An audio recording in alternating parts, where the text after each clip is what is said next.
অন্য মেশিনেই ধানটা আমি যদি ভাঙতাম আমার চালটা ভাঙতো। এই বিশ্বের যা কিছু মহান সৃষ্টির চিরকল্যাণকর, অর্ধেক তার গড়িয়াছে নারী, অর্ধেক তার নর।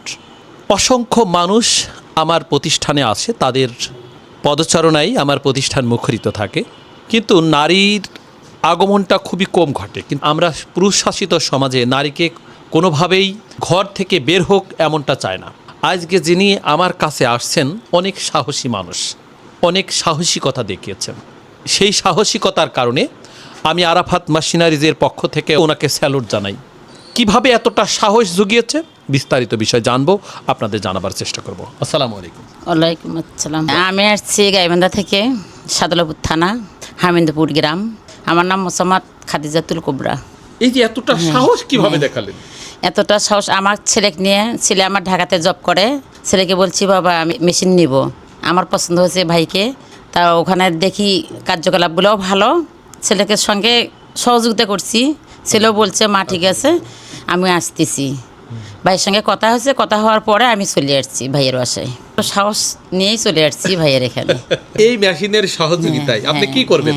আমি এই মেশিনে মনে করেন চাল ভাঙবো, আবার ভুট্টা ভাঙবো। আমার আরও ব্যবসা আছে, আমার মুদির দোকান আছে, সব কিছু দোকান আছে। ছেলে মেয়ে কয়টা? আমার ছেলে মেয়ে দুইটা, এক ছেলে এক মেয়ে। আমার পাশে আমার ছেলে, আমার নাতি। নারীরা পিছে নয়, নারীরা সামনে। আমাদের পুরুষ শাসিত সমাজে তো নারীকে ঘর থেকে বের হতে দিই না, কিন্তু আপনাকে দেখে আজকে আমার মনে হচ্ছে যে এই সমাজ, এই দেশ পুরুষ একা হাতে গড়তে পারে না, পারতে পারে না। অর্ধেক দায়িত্ব গ্রহণ যে পুরুষের করে এটা আপনি বুঝিয়ে দিচ্ছেন। হ্যাঁ, আপনার জন্য অনেক দোয়া রইল, আপনি আমার জন্য অবশ্যই দোয়া রাখবেন। অবশ্যই আপনি দোয়া রাখেন, আপনার জন্য মেশিন আমি সঠিকভাবে চলতে পারি। হ্যাঁ, আপনি দোয়া করবেন। এই রকম মানুষের অনুপ্রেরণায় এই দেশ এবং এই জাতি আরও এগিয়ে যাবে, এটা নিশ্চিন্তেই ভাবা সম্ভব। আসসালামু আলাইকুম। ওয়ালাইকুম আসসালাম। আপনার নামটা কি? আমার নাম মোহাম্মদ শাহিন মিয়া।